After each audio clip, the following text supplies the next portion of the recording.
Oi gente, meu nome é Bruna e eu adoro falar sobre livros. Na verdade, eu já falo sobre livros há 3 anos no meu Instagram literário, que se chama Livros Terapia. É a junção do meu amor por livros e por psicologia. Só que as fotos, os stories e o IGTV no Instagram parecia pequeno ainda pela imensidão do meu amor pelos livros. E aí eu decidi criar esse canal. Eu espero que vocês gostem da minha companhia por aqui e eu decidi trazer o meu primeiro vídeo hoje. E eu vou fazer uma análise existencial em cima desse livro, A Pequena Sereia e o Reino das Ilusões.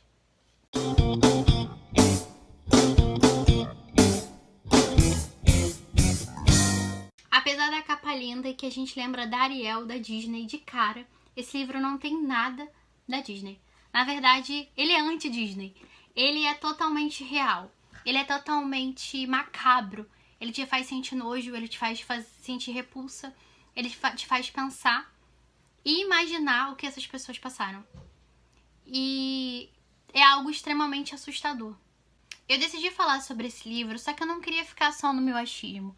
Eu precisava de mais, sabe? Por isso eu decidi fazer uma análise pegando os conteúdos de Kierkegaard, que é um grande filósofo, na verdade ele é o precursor do existencialismo, e eu também me apropriei da ajudinha de Heidegger, e de Husserl, e de Sartre. A gente fez uma salada mista aí pra poder falar sobre esse livro. Então, se você gosta de coisas de psicologia, eu sou formada em psicologia, amo psicologia, adoro falar sobre psicologia. Então, fique atento.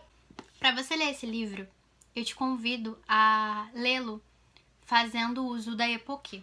Epoquê é um termo grego usado há muito tempo na filosofia. Só que o filósofo Husserl pegou emprestado esse termo e transformou em algo mais intenso. Para Husserl, a epoquê significa suspensão de valores. Não fazer uso do seu julgamento sobre o mundo ou sobre o que nele tem.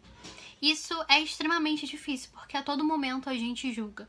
A todo momento a gente pensa como nós mesmos. A gente não consegue ter empatia.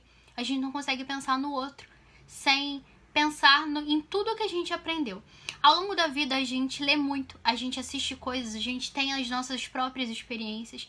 Então o nosso julgamento é criado, o nosso critério também. Isso é bom que pessoas críticas estejam cada vez mais críticas, porque a ciência, ela só se tornou ciência porque existiram críticas, e através de suas críticas elas foram melhoradas, através dos paradigmas e coisas do tipo.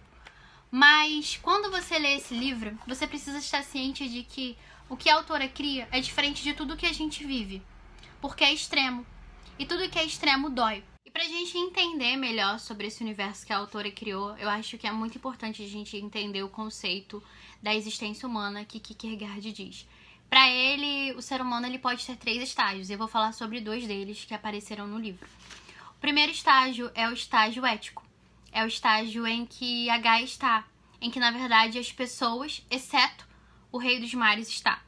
Essas pessoas são guiadas pela lei, pela norma. Essas pessoas estão totalmente repletas de medo, porque elas sabem que qualquer decisão que elas tenham pode acontecer, pode ter uma responsabilidade muito grande sobre elas. Então você imagina um lugar onde você não tem paz para pensar, você não tem paz para tomar suas decisões. E nessa busca desenfreada por cumprir as normas, as pessoas estão se tornando cada vez menos humanas. Construíram uma existência idealizada, sem erros, porque o coração, a mente está tão incapacitada de pensar, porque está totalmente redigida pelas leis. E é nesse enredo, é nesse contexto que a nossa personagem está. Em um lugar onde ela acha que o casamento tem que ser obrigado, em um lugar onde a mulher não tem voz. Então, toda a personalidade dessa menina se formou naquele lugar. Então, é muito difícil você pensar como uma pessoa do século XXI. Por isso que lá atrás eu falei que você precisava jogar os seus valores no cantinho. Eu sei que não dá pra tirar todos os valores, é impossível, é o que você é. Mas para você entender esse livro, você precisa fazer isso. Gaia tem um vazio existencial. Um vazio que nada preenche naquele lugar. É uma forma de despossessão de si mesmo. Ela tá tão perdida de si mesmo. Ela não sabe quem ela é. Como ela vai saber quem ela é se ela tem que ser igual a todo mundo? Isso causa um vazio muito grande. Aquele lugar que ela mora causa um vazio. E só que ela só se dá conta desse vazio quando ela tem a oportunidade de conhecer a superfície no seu aniversário. Quando ela vê seres humanos, quando ela vê um pouquinho da Terra. A pessoa que tem um vazio existencial, ela perde a sua subjetividade. Quando se tem uma perda existencial ou uma negação de si mesmo, isso não faz diferença para a pessoa, desde que os interesses sejam absolutos, sejam realizados. E a Gaia, ela sente assim. Ela faz de tudo para poder sair daquele universo, para poder conhecer aquele humano que ela vê na superfície. Quando ela vê uma oportunidade, ela agarra essa oportunidade. Mesmo que isso signifique sacrificar boa parte de si. Mesmo que significasse que ela fosse perder a sua cauda e substituir por uma perna. Mesmo que essa perna fosse uma maldição. Mesmo que essa perna fosse equivalente a sentir dores todos os dias. E ainda que ela perdesse algo que ela amava em si, que era a sua voz. Gaia não mediu esforços para poder tentar preencher esse vazio existencial. Quando Gaia chega na Terra, ela percebe que é muito diferente do seu mundo. As pessoas usam roupas, as mulheres podem falar abertamente e os homens não estão tão interessados apenas na sua beleza. Ela percebe que a sua voz faz falta. Ela percebe que ela se abdicou de algo que era importante para ela. Ela está tão ocupada em tentar preencher esse vazio que ela não se dá conta. Ela não se dá conta de que Oliver não é igual. Oliver, na verdade, a gente vai entender através de Kierkegaard que ele está em outro estágio. Enquanto ela está no estágio ético regido pelas normas, Oliver está no estágio estético, que é regido pelo prazer. Oliver está no sistema da imediatidade. Oliver, ele quer viver como se não tivesse o amanhã. Ele está interessado na possibilidade e não no fato em si. O sujeito que está no estágio estético não ama nem a si, nem os outros. Ele não opta por si mesmo. E através do existencialismo a gente consegue entender que a pessoa que está no estágio estético, ela tem a dialética do interesse e do desinteresse. Oliver às vezes não está tão feliz com o dinheiro que tem. Ele não está feliz com a riqueza que ele herdou dos seus pais. Quando a sua mãe diz que ele precisa assumir as posses da sua família, ele simplesmente não quer, porque ele quer viver simplesmente no seu prazer. Oliver tenta evitar a todo custo o finito, o que é passageiro, o que é volúvel. Ele quer viver eternamente o instante, o aqui, o agora. Para a gente entender esses dois personagens, a gente vai precisar se apropriar do que Heidegger diz. Heidegger é um grande filósofo fenomenológico que vai dizer que para você entender o outro, você precisa habitar a casa dele. Esse termo habitar significa escutar, significa estar atento à linguagem do outro. Quem é o outro? Se o outro não falar, eu não vou saber. Eu não sou capaz de adivinhar o que ele está pensando. Eu preciso entender a linguagem que ele está me falando. Heidegger vai dizer que o homem se acha detentor do saber.